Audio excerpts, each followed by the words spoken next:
RBS live India पर आप देख रहे हैं प्रधानमंत्री नरेंद्र मोदी का गुजरात के जामनगर से भाषण।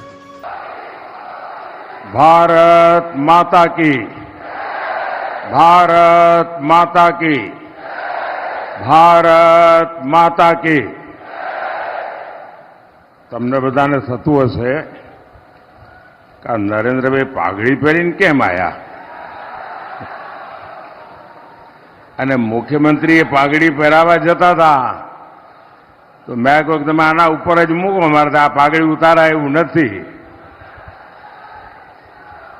હું આવતા રસ્તામાં જામ સાહેબના દર્શન કરવા ગયો હતો।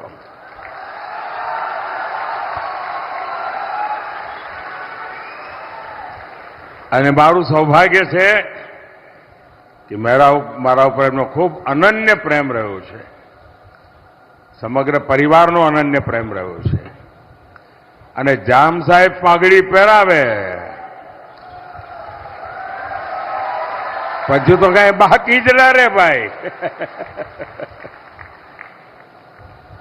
અને એટલે મેં કહ્યું મારે માટે તો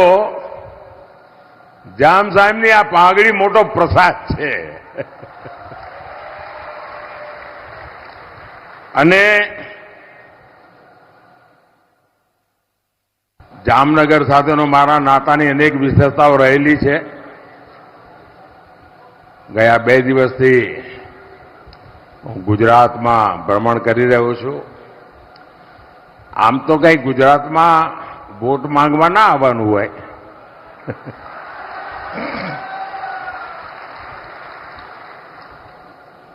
મને ઘણા કહેતા હતા કે સાહેબ તમારે ક્યાં પ્રચારમાં આવવાની જરૂર છે। મેં કહ્યું ભાઈ પ્રચારમાં ને પ્રેમમાં બહુ ફરક હોય। હું પ્રચાર માટે નથી આવ્યો, હું તો પ્રેમનો આસ્વાદ લેવા આવું છું।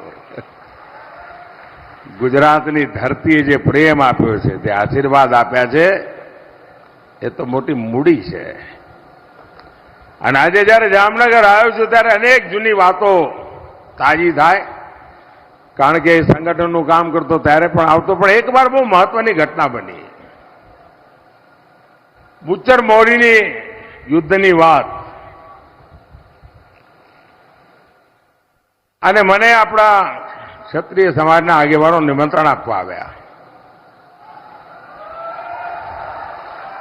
પછી મને કોઈએ કાનમાં કહ્યું, મને કે સાહેબ અમે નિમંત્રણ આપવા આવ્યા છીએ પણ તમે નહીં આવો, પણ આ તો અમારું કર્તવ્ય છે એટલે અમે આવ્યા છીએ। કેમ નહીં આવો? મને કે સાહેબ કોઈ મુખ્યમંત્રી ના આવે। કેમ ના આવે? કે અમે બધા મુખ્યમંત્રી ટ્રાય કર્યો છે, તો થયું શું? તો કે સાહેબ ત્યાં એવી માન્યતા છે કે જ્યાં આટલા બધા વીરોએ શહીદ થયા, જેમના પાળિયા ત્યાં દેખાતા હોય, પૂજાતા હોય, પણ ગુજરાતના મુખ્યમંત્રીઓના કાનમાં કોકે ભેળવી દીધું છે કે તમે આ બુચ્ચર મોરીના એમાં જાઓ તો તમે મુખ્યમંત્રી પદ તમારું જતું રહે। અને એટલા માટે એકે મુખ્યમંત્રી આવતા નહોતા। મેં કહ્યું કે મારા ક્ષત્રિય સમાજના આ બલિદાન સામે આ મારા મુખ્યમંત્રી પદની કોઈ કિંમત નથી। હું આવીશ અને હું આવ્યો અને ખૂબ ઠાઠથી એક કાર્યક્રમને મેં વધાવ્યો પણ ખરો અને એને વધાર્યો પણ ખરો। એટલે જામનગર સાથેની મારી એવી અનેક યાદો સાથે આજે ફરી જ્યારે જામનગર આવ્યો છું ત્યારે અનેક વાતો કરવાનું મૂડ છે। જ્યાં જ્યાં હું ગયો છું અપાર આશીર્વાદ, અભૂતપૂર્વ ઉત્સાહ અને ઉમંગના મેં દર્શન કર્યા છે। અને આ વખતે હિન્દુસ્તાનમાં જ્યાં જ્યાં ગયો, 2014ની ચૂંટણીમાં પણ ગયો તો भाई ये जो तस्वीर लेके खड़े हैं ना, कृपा करके आप बैठिए। आप जो लाए मैंने दर्शन कर लिए, प्लीज आप पीछे परेशान करते हैं लोगों को, प्लीज आप बैठिए। आप जो लाए वहां लेकर के बैठिए। सब हो गया बैठिए आप बैठिए वहां। आपका प्यार मेरे सर आंखों पर बाबा।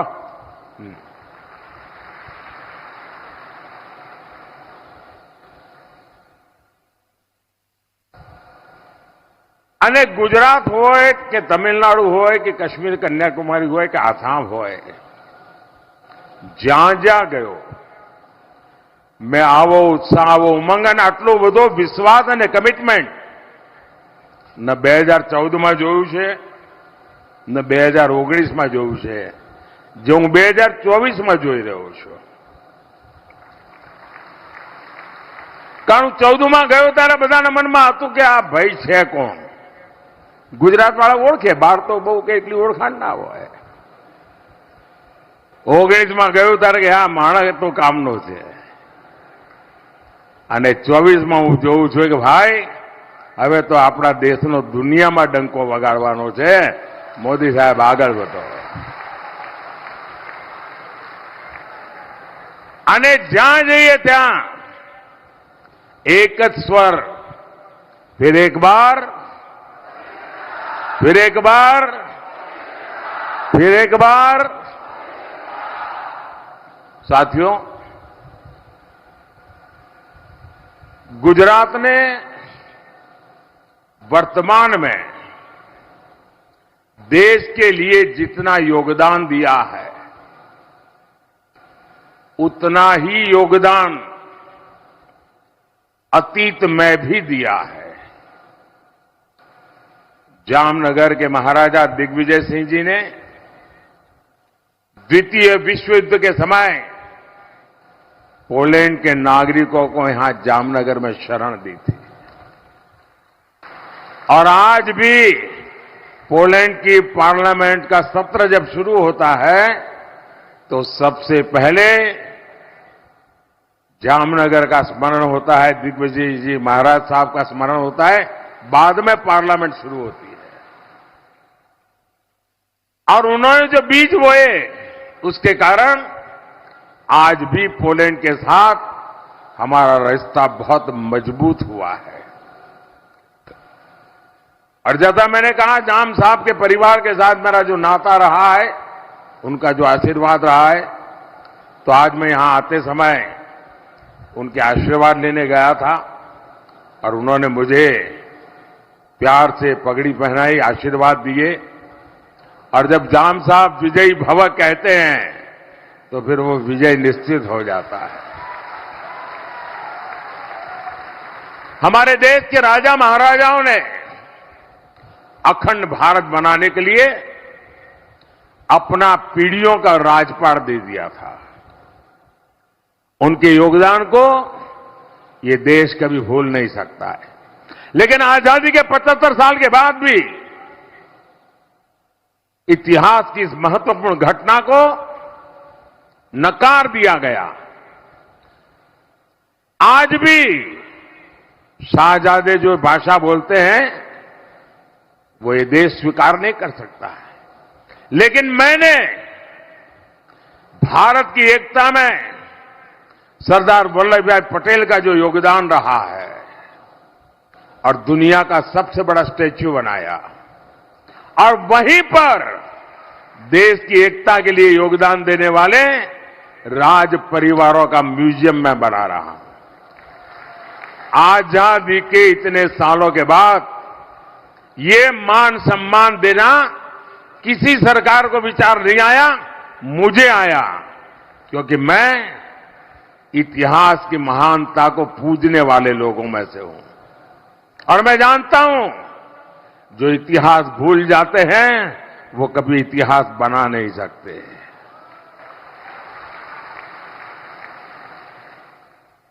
साथियों, कुप्रचार से शुरू हुई कांग्रेस की राजनीति आज कुंठा गर्त में गिर चुकी है. इनकी जो कुंठा पहले गुजरात को लेकर थी, आज कांग्रेस के भीतर देश की प्रगति को लेकर भी वही कुंठा, वही नफरत रग रग में भरी पड़ी है. आज दुनिया में भारत का कद भी बढ़ा है, भारत का सम्मान भी बढ़ रहा है। तो कांग्रेस के शहजादे और उनका पूरा इकोसिस्टम विदेशों में जाकर भारत को बदनाम करने के लिए लंबे लंबे भाषण देकर आते हैं। उन लोगों ने जब सत्ता छोड़ी 2014 में, तब हमारे देश की अर्थव्यवस्था दुनिया में 11 नंबर पर थी। और आपको जानकर के खुशी होगी, देश जब आजाद हुआ था तब हम दुनिया में 6 नंबर पर थे। ये वहां से 11 पर ले गए। और एक चाय वाला आया, वो तो बड़े बुद्धिमान लोग बैठे थे, लेकिन उसकी रगों में गुजराती खून है जी। और दुनिया में 11 नंबर की जो इकोनॉमी थी, वो अब 5 नंबर पर पहुंच गई है। और मुझे आपका आशीर्वाद सत्ता सुख के लिए नहीं चाहिए, पद प्रतिष्ठा के लिए नहीं चाहिए। 2014 में प्रधानमंत्री का शपथ लेने के बाद इतिहास में नाम दर्ज हो चुका है। मोदी न इसके लिए जीता है, न मोदी उसके लिए सपने से अपने संजोता है। मोदी आपसे आशीर्वाद मांग रहा है। मन में एक संकल्प है, उस संकल्प को मुझे ये तीसरे टर्म में पूरा करना है। और मेरा संकल्प है, हिंदुस्तान को दुनिया की पहली 3 अर्थव्यवस्थाओं में ला करके रखूंगा।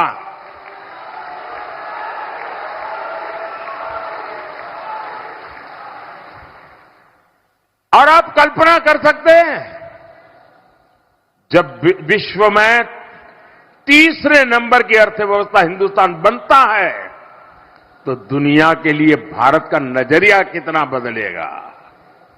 भारत की आवश्यकताओं की पूर्ति, भारत की आकांक्षाओं की पूर्ति, भारत के नौजवानों के सपनों को साकार करने का सामर्थ्य हिंदुस्तान का अपना होगा। भारत आत्मनिर्भर होगा। हिंदुस्तान को दुनिया में कभी भी किसी के पास हाथ फैलाने की जरूरत नहीं पड़ेगी। ऐसा हिंदुस्तान बनाने के लिए मुझे आशीर्वाद चाहिए साथियों। कांग्रेस के बड़े बड़े विद्वान देश की प्रगति को नीचा दिखाने के लिए कहते हैं कि तीसरे नंबर की इकोनॉमी बनने के लिए करने की क्या जरूरत है, सोते रहो भाई।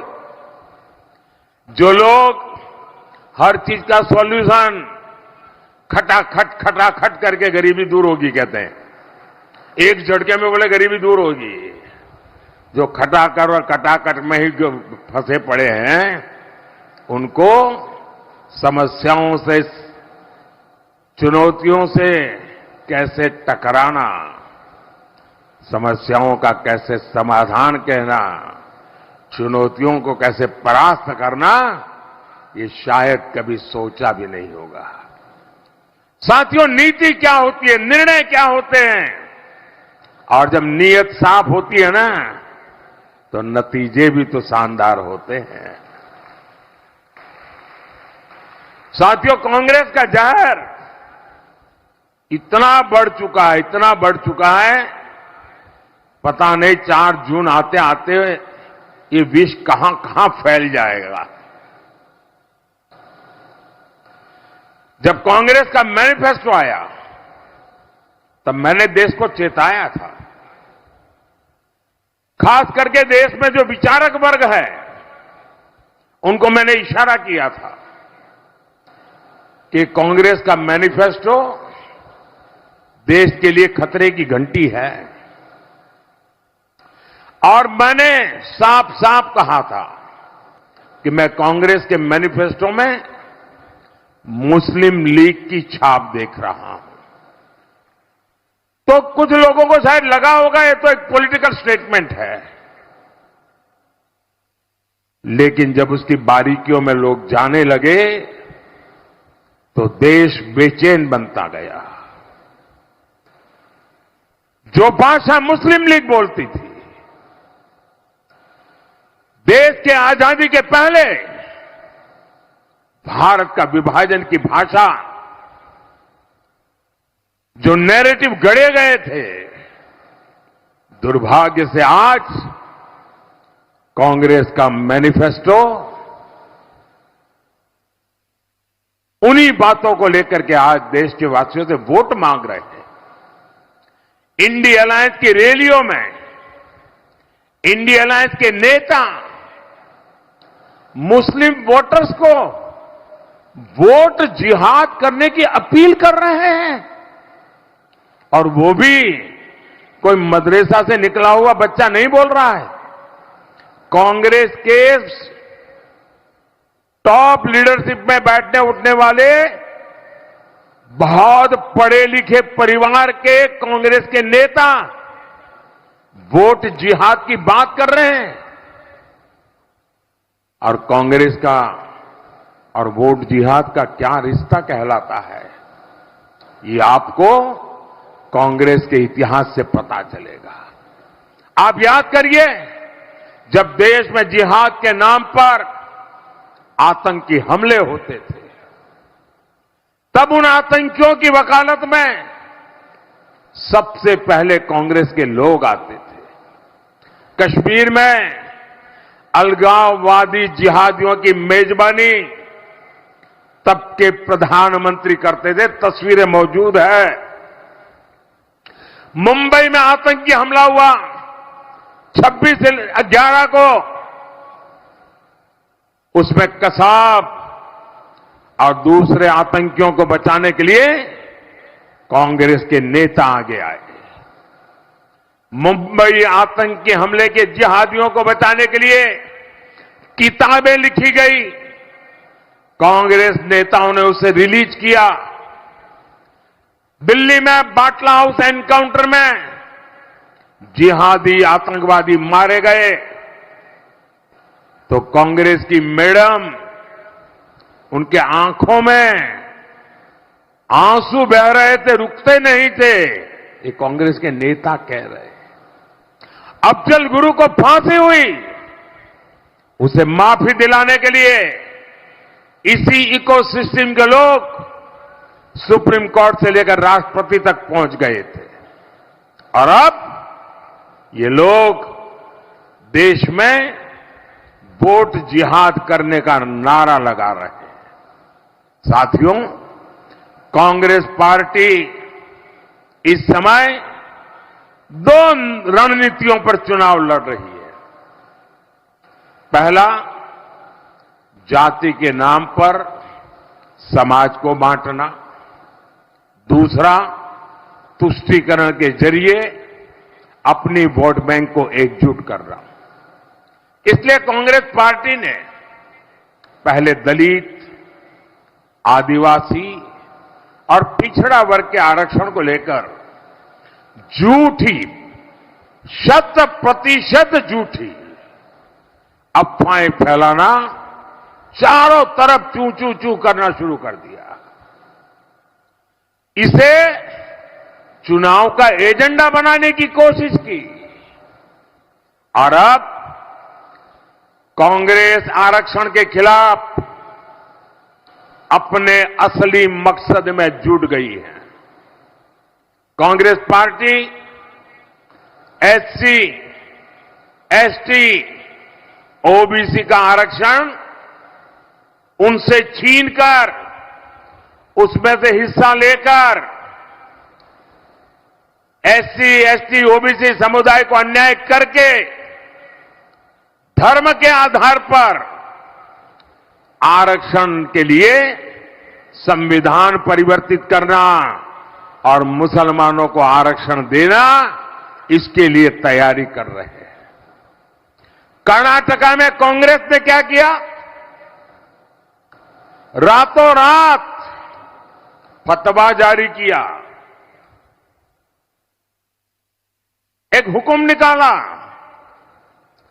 और कर्नाटका के जितने मुस्लिम समाज के लोग हैं उन सबको रातों रात ओबीसी घोषित कर दिया। सब मुसलमान ओबीसी। कर्नाटका में जो संविधान के द्वारा 27% रिजर्वेशन ओबीसी समाज को मिला था, रातों रात उसमें डाका डाला और ओबीसी समाज का जो हिस्सा था वो लूट लिया, धर्म के आधार पर आरक्षण देकर के। और जब देश का संविधान बना था, महीनों तक चर्चा हुई थी। देश के उस जमाने के कांग्रेस के आजादी के आंदोलन के दिग्गज नेताओं ने संविधान बनाया, विचार विमर्श किया और उसमें कोई आरएसएस बीजेपी वाला नहीं था। देश के गणमान्य विद्वान थे, बाबा साहब आंबेडकर थे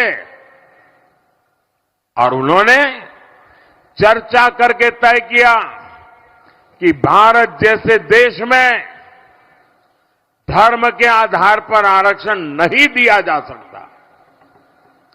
बाबा साहब आंबेडकर ने विस्तार से कहा कि धर्म के नाम पर आरक्षण देश के लिए कितना बड़ा खतरा पैदा करेगा। बाबा साहब आंबेडकर ने साफ साफ इनकार कर दिया और देश का जो संविधान बना वो संविधान धर्म के आधार पर आरक्षण के लिए मनाही करता है। दलित, आदिवासी, ओबीसी, संविधान उसके लिए परमिशन देता है। लेकिन कांग्रेस पार्टी धर्म के आधार पर आरक्षण की बात लेकर के अपनी वोट बैंक मजबूत करना चाहती है। और जब मैं कांग्रेस के इन पापों को पर्दाफाश किया और मैं पिछले 9 दिन से मांग कर रहा हूं कि कांग्रेस पार्टी मुझे जवाब दे, मैंने उनको चुनौती दी है। 9 दिन हो गए, कांग्रेस ने मेरी 3 चुनौतियां हैं, उस पर कोई जवाब नहीं दिया। और मैं लगातार कह रहा हूं, मैं एक बार फिर मीडिया को भी जगाना चाहता हूं, देशवासियों को भी जगाना चाहता हूं।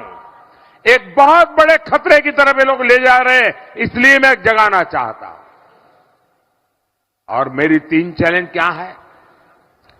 मेरा पहला चैलेंज है, क्या कांग्रेस ये लिख करके देश को देगी कि वो संविधान बदलकर धर्म के आधार पर मुसलमानों को आरक्षण नहीं देंगे? लिख करके दो। दूसरा, धर्म के आधार पर आरक्षण देकर दलित, आदिवासी, बख्शीपंथ, ओबीसी का हक नहीं मारा जाएगा। क्या कांग्रेस ये लिख करके देगी? तीसरा चैलेंज, क्या कांग्रेस ये लिख कर देगी कि उनकी जो राज्य सरकारें हैं, उनके जो चट्टे बट्टों की सरकारें हैं, वे ओबीसी कोटा में डाका डाल करके मुसलमानों को शामिल करने का हिडन एजेंडा नहीं चलाएंगे? इसकी गारंटी देते हैं क्या? चुप है, मतलब उनके दिमाग में, उनकी सोच में कोई खोट है। अब मुझे जामनगर के लोग बताइए, देश पर इतना बड़ा खतरा मंडरा रहा हो, क्या मोदी चुप रह सकता है? क्या मोदी देश को फिर से बांटने दे सकता है? साथियों, मैं आज जामनगर की धरती से देशवासियों को विश्वास दिलाता हूं और कांग्रेस के चट्टे बट्टे सबको कहना चाहता हूं, जब तक मोदी जिंदा है, जब तक मोदी जिंदा है, इस देश को फिर से धर्म के आधार पर मैं बांटने नहीं दूंगा।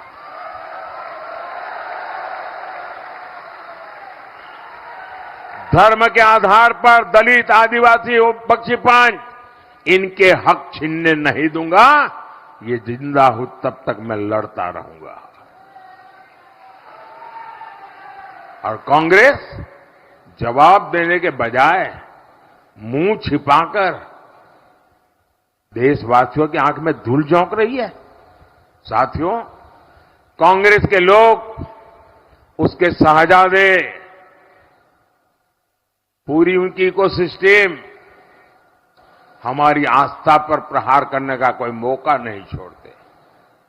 आपको याद होगा, कुछ समय पहले मैं विकास कार्यों के एक काम को करने के लिए द्वारिका आया था।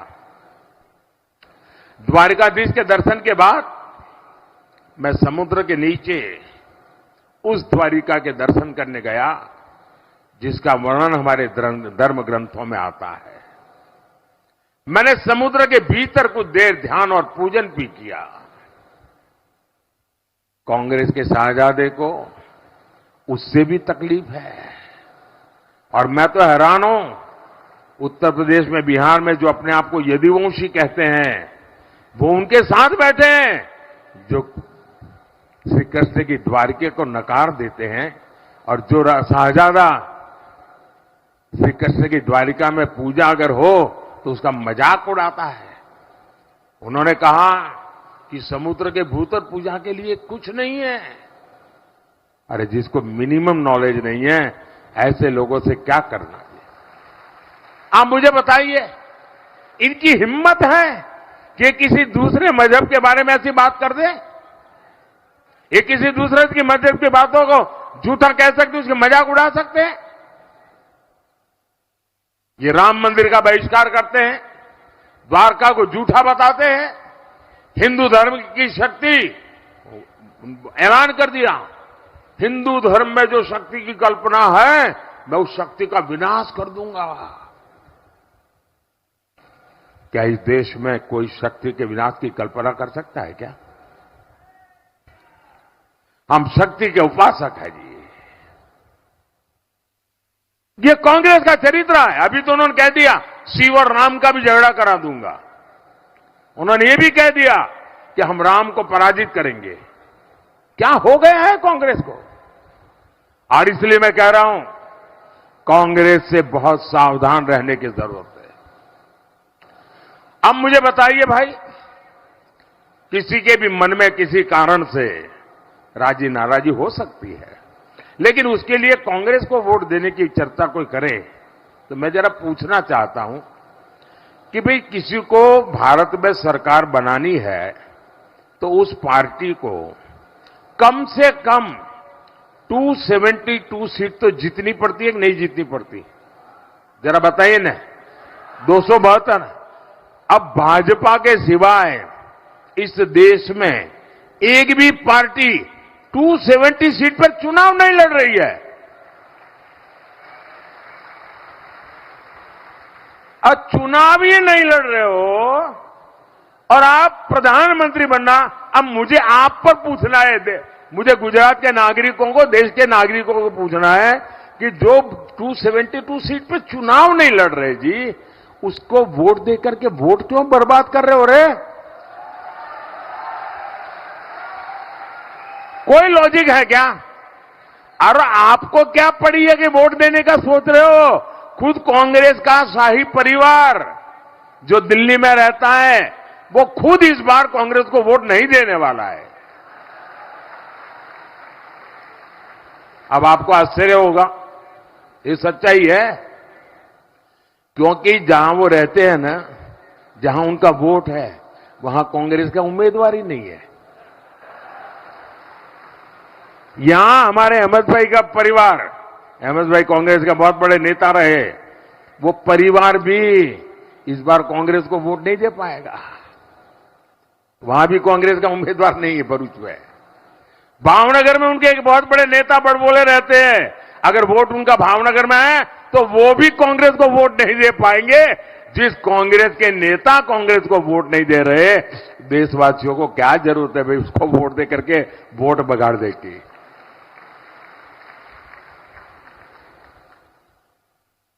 અને એટલા જ માટે મારા ભાઈઓ બહેનો,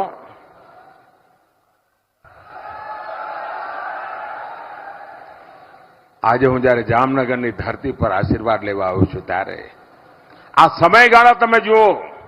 હું જ્યારે ગુજરાતમાં હતો ત્યારે પાણી તરફ આપણે ખૂબ મોટી શક્તિ લગાવી.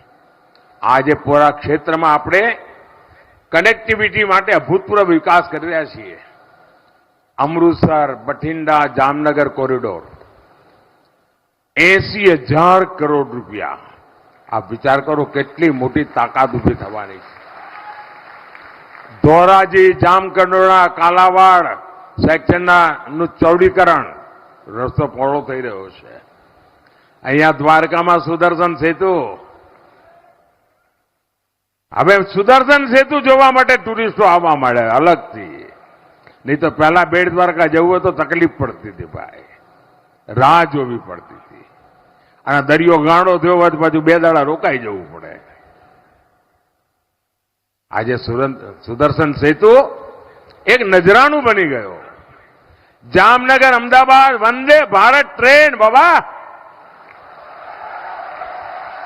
પ્રવાસ ના કરવો તો સ્ટેશન પર લોકો ટ્રેન જોવા જાય છે. ટ્રેન જોડે ફોટો પણ આવે છે. આઝાદીના 75 વર્ષ પછી લાલ ડબ્બામાંથી ખૂબસૂરત ટ્રેન જોવા મળી ભાઈઓ. અમૃત યોજના અંતર્ગત જામનગર રેલવે સ્ટેશનનું આધુનિકરણ થઈ રહ્યું છે. અને આધુનિકરણ એટલે તમે એરપોર્ટને ભૂલી જાઓ ને એવા રેલવે સ્ટેશન બનાવવાના છે મારે. આપણા જામનગરમાં ઔદ્યોગિક વિકાસ, મને યાદ છે મેં જ્યારે એકવાર નવો મુખ્યમંત્રી બન્યો હતો, જામનગરમાં ચૂંટણી લડતો હતો. મારી જિંદગીની પહેલી શરૂઆત સૌરાષ્ટ્રમાંથી થઈ. પહેલી વાર જનપ્રતિનિધિ બનવાની શરૂઆત સૌરાષ્ટ્રની ધરતીએ મને આશીર્વાદ આપ્યા અને ત્યાંથી આ યાત્રા શરૂ થઈ. એ વખતે મેં કહ્યું હતું કે રાજકોટ, મોરબી અને જામનગર આ એક એવો ત્રિકોણ છે કે જેનામાં મિની જાપાન રીતે ડેવલપ થવાની તાકાત છે. અને એ વખતે મારી બહુ ઠેકડી ઉડાવવામાં આવી હતી. મીડિયાવાળા બી મારા વાળ નોચી લેતા હતા. અને આજે તમે જોઈ રહ્યા છો જે રીતે એક જમાનામાં ગુજરાત આપણું એગ્રીકલ્ચરમાં હાલત બહુ ખરાબ હતી કે 10 વર્ષમાં 7 વર્ષ દુષ્કાળ રહેતો હતો. આજે એગ્રીકલ્ચરમાં લગાતાર 8 થી 10% ગ્રોથ સાથે આપણે આગળ વધી રહ્યા છીએ. કારણ આપણે પાણી પર ધ્યાન કેન્દ્રિત કર્યું. આપણા ગુજરાતની ઓળખ શું હતી? દલાલી કરવાની. એટલે એક જગ્યાએ માલ લેવાનો, બીજી જગ્યાએ વેચવાનો અને વચ્ચે જે 2-5 પૈસા મળે એનાથી ગુજારો કરવાનો. વેપાર નાનો મોટા ચલાવીને આપણે ગુજરાન કરતા હતા. કારણ આપણી પાસે કોઈ મિનરલ્સ નહીં. મોટું મિનરલ જે કોઈ આપણી પાસે મીઠું, એનાથી આગળ કાંઈ નહીં. અને એમાંથી આજે ગુજરાત ઔદ્યોગિક રાજ્ય બની ગયું. અને દોસ્તો, આવનારા દિવસો સ્વર્ણ અક્ષરે લખી રાખજો.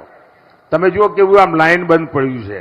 અહીંયા બ્રાસપાટ વગેરેનું છે તો છે જ, પરંતુ વિમાન ગુજરાતમાં બનવાના, ઇલેક્ટ્રિક વ્હીકલ ગુજરાતમાં બનવાના.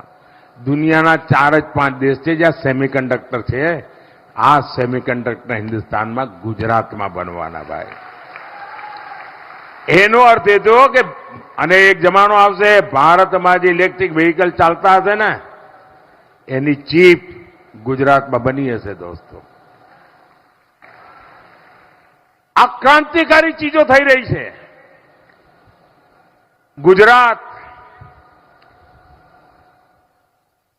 ગ્રીન હાઇડ્રોજન, સમગ્ર દુનિયાનું એનર્જીનું એક મોટું ક્ષેત્ર ગ્રીન હાઇડ્રોજન, ગુજરાત એનું હબ બનવા જઈ રહ્યું છે. વિશ્વનું સૌથી મોટું આવી અનેક ઔદ્યોગિક ક્ષેત્રે હરણફાળ આ ગુજરાત ભરવાનું છે. અને મારું એક બીજું સપનું છે, ખાસ કરીને જે મધ્યમ વર્ગ, ઉચ્ચ મધ્યમ વર્ગના પરિવારના લોકો છે એમના, બાકી બધાને માટે પણ, તમારું વીજળી બિલ જે છે ને એ મારે 0 કરી દેવું છે. હવે આપ વિચાર કરો, વીજળી બિલ 0 થાય એટલે તમારા જીવનમાં નવી દિશામાં આગળ વધવા માટેનું કેટલો મોટો અવસર મળે. અને એના માટે પીએમ સૂર્યઘર યોજના આપણે બનાવી છે. સરકાર તરફથી સોલાર પેનલ માટે પૈસા મળશે. તમે તમારા ઘર ઉપર સોલાર પેનલ લગાવીને વીજળી પેદા કરો. તમારી જેટલી જરૂરી વીજળી છે મફતમાં વાપરો. અને વધારાની વીજળી સરકાર ખરીદશે ને તમને પૈસા આપશે. પહેલા તમે પૈસા આપતા હતા, હવે સરકાર તમને પૈસા દેશે. એટલું જ નહીં, તમારું ટ્રાન્સપોર્ટેશનનો ખર્ચો, તમારી સ્કૂટી હોય, સ્કૂટર હોય, મોટરસાયકલ હોય, કાર હોય, હવે પેટ્રોલનું ફ્યુઅલનું બિલ જેમ વીજળી બિલ 0 એમ ફ્યુઅલનું બિલ 0. મફતમાં, કાના માતર વગર મફત. પીએમ સૂર્યઘર યોજના, એ જે વીજળી તમારા ઘરમાં પેદા થાય એનાથી હવે જે ઇલેક્ટ્રિક વ્હીકલ આવવાના છે એનો જ જમાનો છે. એની તમારા ઘરમાં બેટરી ચાર્જ થાય અને પછી લઈને રોડ પર નીકળો બાપુ, આમ મજા આવી જાય. 1 પૈસાનો ખર્ચો નહીં. અને જુવાનિયાઓને બાપા પાસે હાથ લાંબો ન કરવો પડે અને મસ્તીથી ગાડી ચલાવે. આ દિશામાં જવું જ ભાઈઓ. ગ્લોબલ મેપ પર જામનગર સ્વાસ્થ્યની બાબતમાં દુનિયાનું WTOનું WHO મહત્વનું સેન્ટર, ગ્લોબલ ટ્રેડિશનલ મેડિસિનનું સેન્ટર આ જામનગરમાં બની રહ્યું છે. આખી દુનિયા આયુર્વેદ તરફ વળી રહી છે. જામનગરની આયુર્વેદ યુનિવર્સિટી એના માટે એક મોટું પ્રેરણા કેન્દ્ર બની ગઈ છે. આજે દુનિયામાં ભારતના આયુર્વેદની ઓળખાણ થઈ છે. આપણે 2023 ને મિલેટ યર તરીકે મનાવ્યું. આપણો નાનો કિસાન પાણીનો જે આવડો ઓછો હોય તે આપણું મોટું અનાજ પાકે, જુવાર ને બાજરો ને એ બધું. એને કોઈ પૂછતું નહોતું. ઘરમાં છોકરાઓને લાગે આ તો બધું આઉટડેટેડ છે. આજે પુરવાર થઈ ગયો. એ આપણા પૂર્વજો જે ખાતા હતા ને જુવાર ને બાજરી ને બધું, એ સુપરફૂડ છે, સુપરફૂડ. અને મિલેટ યર આપણે મનાવ્યું. એનું નામ હવે નક્કી કર્યું શ્રી અન્ન, કારણ હિન્દુસ્તાનમાં અલગ અલગ જગ્યાએ અલગ અલગ નામ છે. હવે આ શ્રી અન્ન દુનિયામાં, અને અમારું સપનું છે દુનિયાના ડાઇનિંગ ટેબલ પર આ ભારતના નાના નાના ખેડૂતોએ ઉગાડેલું આ શ્રી અન્ન ખવાય. અને હું છેલ્લે જ્યારે અમેરિકા ગયો હતો, અમેરિકાના રાષ્ટ્રપતિએ પહેલીવાર ભારતના પ્રધાનમંત્રીને આટલું બધું સન્માન આપ્યું હતું. હિન્દુસ્તાનના એક પણ પ્રધાનમંત્રીને એ સન્માન નહોતું મળ્યું. અને મોટો ભોજન સમારંભ ગોઠવ્યો હતો. એ ભોજન સમારંભની વિશેષતા એ હતી કે દરેકના ભોજનની ડીશમાં વેજીટેરિયન ખાવાનું હતું. એટલું જ નહીં, આ આપણો જુવાર બાજરી મિલેટ હતું, શ્રીઅન્નનું ભોજન હતું. વ્હાઇટ હાઉસમાં પણ સુપરફૂડનું મહાત્મ્ય વધતું જાય છે. સાથીઓ, સૌની યોજના, એને તો જ્યારે મને યાદ છે, મેં આ રાજકોટમાં પ્રેસ કોન્ફરન્સ કરીને સૌની યોજનાની જાહેરાત કરી હતી, તો આ છાપાવાળા હેડલાઇન બનાવી હતી કે મોદીએ ચૂંટણીનું નવું ગતકું કાઢ્યું. કારણ ચૂંટણીના થોડા દાડા પહેલા જ કર્યું હતું. આજે ધમધમાટ પાણી પહોંચે છે કે નહીં, તળાવ ભરાય છે કે નહીં? ભાઈઓ બહેનો, કચ્છના ખાવડા સુધી પાણી પહોંચાડ્યું. સૌની યોજનાએ એક નવું જીવતદાન આપ્યું છે. જામનગર જિલ્લાના 400થી વધારે ગામ, એમાં નળથી જળ મારી માતાઓ બહેનો પહેલા 1-2 કિલોમીટર માથે ગઢુલા લઈને જતી હતી. આ મોદીએ તમારા ગઢુલા ઉતારી દીધા અને નળથી જળ. અત્યારે બાટલામાં ગેસ આવે છે ને, હવે પાઇપલાઇનથી ગેસ આવશે. આ મોદીએ સાફ સાફ બધું ગોઠવેલું છે, નક્કી કરેલું છે. ડિફેન્સના બાબતમાં અહીંયા મોટો આપણો બેઝ છે. ડિફેન્સના ક્ષેત્રમાં આપણે આત્મનિર્ભર થઈ રહ્યા છે. અનેક ક્ષેત્રોમાં આગળ વધી રહ્યા છે. મારું કહેવાનું તાત્પર્ય એ છે ભાઈઓ કે ખૂબ મોટી સંખ્યામાં જ્યારે આગળ વધી રહ્યા છે, ત્યારે મારી તમારી પાસે અપેક્ષા છે. તમારા આશીર્વાદ મારી જોડે છે. તમે 26 સીટો જીતાડવાના છો એ પણ મને ખબર છે. તમને પણ ખબર છે કે મોદી તો આપણા ઘરનું છોકરું છે, એની જોડે તો આપણે ઉભા જ રહેવું પડે. તમને ખબર છે 7મી મે મારી અપેક્ષા છે, ગરમી ગમે તેટલી હોય, કામ ધામ ગમે તેટલું હોય, પણ આપણા ગુજરાતે આખા હિન્દુસ્તાનમાં સૌથી વધારે મતદાનનો રેકોર્ડ કરવો પડે. આપણા ગુજરાતે અત્યાર સુધીના મતદાનના બધા રેકોર્ડ તોડવા પડે. તોડશો? પ્રત્યેક પોલિંગ બૂથમાં જોર લગાવશો? ગમે તેટલી ગરમી હોય, પહેલા મતદાન પછી જલપાન. બીજી મારી અપેક્ષા વધુમાં વધુ પોલિંગ બૂથ જીતવા છે. લોકસભા કે વિધાનસભાની પેટા ચૂંટણીઓ જીતી જેવું જેટલું નહીં, મારે બધા પોલિંગ બૂથ આ વખતે જીતવા છે. તમારી મદદ વગર જીતાય? મદદ કરશો? આશીર્વાદ આપશો? જામનગરથી બેન પૂનમબેન ચૂંટણી લડી રહ્યા છે, એમને આપના આશીર્વાદ મળે. અને પોરબંદરથી અમારા સાથી અર્જુનભાઈ મોઢવાડિયા એ ચૂંટણી લડી રહ્યા છે. અમારા બંને સાથીઓને ભારી બહુમતથી વિજય બનાવો. આખું ગુજરાત વિજય બનાવે. આજે જામનગરના આંગણેથી અહીંથી મારે કલકત્તા માટે વિદાય લેવી છે. આવતીકાલે બંગાળમાં ગુજરાતના ઉત્સાહ ઉમંગની વાત કરીશ. ફરી એક વાર મારી સાથે બોલો, ભારત માતા કી. फिर एक बार, फिर एक बार, फिर एक बार, अब की बार, अब की बार, अब की बार, भारत माता की. खूब खूब धन्यवाद.